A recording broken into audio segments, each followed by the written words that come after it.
പാക്കാൻ പ്രവാസി മലയാളിയിലേക്ക് ഏവർക്കും സ്വാഗതം. ലോക്ക്ഡൌൺ കാലത്തെ നൊമ്പരങ്ങളിൽ ഒരു അധ്യായം കൂടി എഴുതി ചേർക്കപ്പെടുകയാണ്. 50ഓളം ഇന്ത്യക്കാരുടെ മൃതദേഹങ്ങളാണ് റിയാദിലും പരിസര പ്രദേശങ്ങളിലുമായി മാസങ്ങളായി മോർച്ചറികളിൽ കിടക്കുന്നത്. കോവിഡ് മൂലം യാത്രാവിമാനങ്ങളുടെ സർവീസ് റിയാദ് നിർത്തിയതാണ് ഇത്രയധികം മൃതദേഹങ്ങൾ നാട്ടിലേക്ക് കൊണ്ടുപോകാൻ സാധിക്കാതെ വന്നതിന് കാരണം. ഇതേ തുടർന്ന് മൃതദേഹങ്ങളുടെ നടപടിക്രമങ്ങൾ പൂർത്തിയാക്കാൻ ദാറുസ്സലാം എന്ന പേരിൽ ഉപസമിതി രൂപീകരിച്ചതായി കേരള മുസ്ലിം കൾച്ചറൽ സെന്റർ അറിയിച്ചിട്ടുമുണ്ട്. ഓരോ മൃതദേഹങ്ങളുടെയും നടപടികൾ പൂർത്തിയാക്കി ഏറ്റുവാങ്ങി നാട്ടിലേക്ക് കൊണ്ടുപോവുകയോ ബന്ധുക്കളുടെയും ഇന്ത്യ സൗദി അധികൃതരുടെയും അനുമതിയോടെ ഇവിടെ സംസ്കരിക്കുകയോ ചെയ്യുക എന്നതാണ് സമിതിയുടെ ലക്ഷ്യം. വ്യത്യസ്ത കാരണങ്ങളാൽ ആണെങ്കിൽ പോലും മാസങ്ങളോളം മൃതദേഹങ്ങൾ മോർച്ചറികളിൽ കിടക്കുന്നത് ദയനീയമായ കാഴ്ചയാണ്.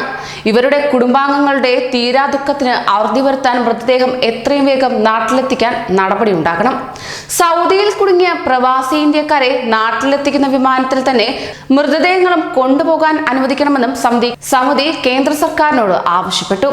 സ്വാഭാവിക മരണം, ആത്മഹത്യ, അപകട മരണങ്ങൾ എന്നിങ്ങനെ മരണത്തിന്റെ സ്വഭാവമനുസരിച്ച് തയ്യാറെടുക്കേണ്ട രേഖകളും വ്യത്യസ്തമാണ്. ഇതിനായി central committee welfare wing chairman Siddique അബ്ബുവിന്റെ നേതൃത്വത്തിൽ പരിശീലനം ലഭിച്ച് 15 വോളണ്ടിയർമാരാണ് ദൗത്യത്തിൽ പങ്കാളികളാകുക.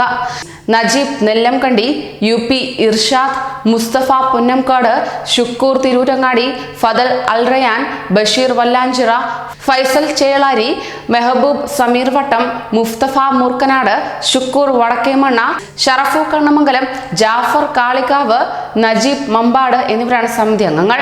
മയ്യത്ത് പരിപാലനം, മരണാനന്തര നടപടിക്രമങ്ങൾ, അനന്തരാവകാശ നിയമങ്ങൾ, നഷ്ടപരിഹാരം, മറ്റാനുകൂല്യങ്ങൾ തുടങ്ങിയ കാര്യങ്ങളിലും സമിതി ബന്ധുക്കളെ സഹായിക്കാൻ സന്നദ്ധമാണെന്നും അറിയിച്ചതായി റിപ്പോർട്ടുകളുമുണ്ട്. കൂടുതൽ പ്രവാസി വാർത്തകൾക്കായി ഈ ചാനൽ സബ്സ്ക്രൈബ് ചെയ്യൂ.